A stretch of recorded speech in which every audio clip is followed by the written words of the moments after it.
आपने बहुत सारी बातें बताई, मगर एक बात मैं आपको बताता हूं। दीपू को तो मारा गया ही मारा गया, उसके घर में 3 फीमेल है, उनका रेप किया गया, तीनों का रेप किया गया।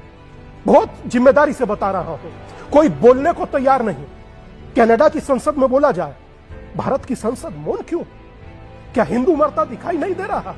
और मैं तो एक बात रूबिका जी रोक कर आपको कहूंगा कि जितने यहां पर बांग्लादेशी घुसपैठियां हैं, उनको निकालकर यहां से बाहर किया जाए, और अगर नहीं वहां पर रह सकते हिंदू, तो उन्हें यहां पर भारत लाया जाए।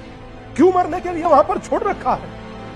कौन सी भीड़ है? इसे वहशी की भीड़ कही जाती है, नरभक्षी, जो हिंदुत्व को लील रहे हैं, हिंदू को लील रहे हैं। कोई बोलने वाला नहीं, कोई कहने वाला नहीं। क्या 100 करोड़ के देश में हिंदुओं का नेता कोई नहीं?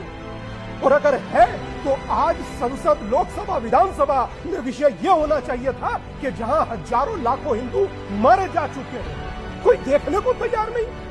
पहले में क्या हुआ, आज में क्या हुआ, कल में क्या होगा? अरे तुम्हारे पास चुनाव है, भाड़ में गया चुनाव, मुझे क्या मालूम? मेरे हिंदुओं को मार क्यों रहे हो? इतना तो शर्म रखो यार।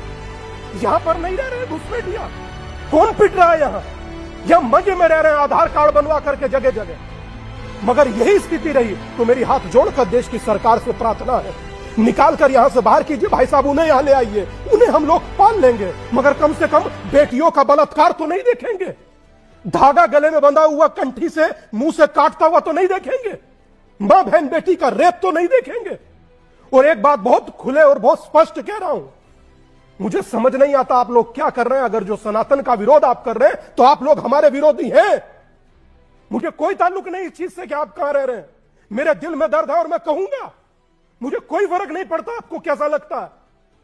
यहां बैठकर लिपापोती करिए, कोई फर्क नहीं पड़ेगा, मगर आप मनुष्यता का कत्ल कर रहे हैं और पूरी दुनिया मुग्धर्शक हुई देख रही है। पीस पुरस्कार पाकर बना है, पीस कर दिए मनुष्यता के उस आदमी ने। ऐसी नोबेल पुरस्कार कमेटी होती है, जाहिलों की कमेटी, मार रहे हैं मनुष्य को और पीस पुरस्कार बांट रहे हैं। मैं एक बात रूबिका जी कहना चाहता हूं, मेरी प्रार्थना है पूरे देश से भी और आपसे भी और आपके पूरे मीडिया जगत से, हिंदुओं को मरता देख प्लीज मौन मत रहिए। आपने बोला, पूरा देश बोले, क्यों ना दिखाओ वहां पर कैसे मर रहे हैं।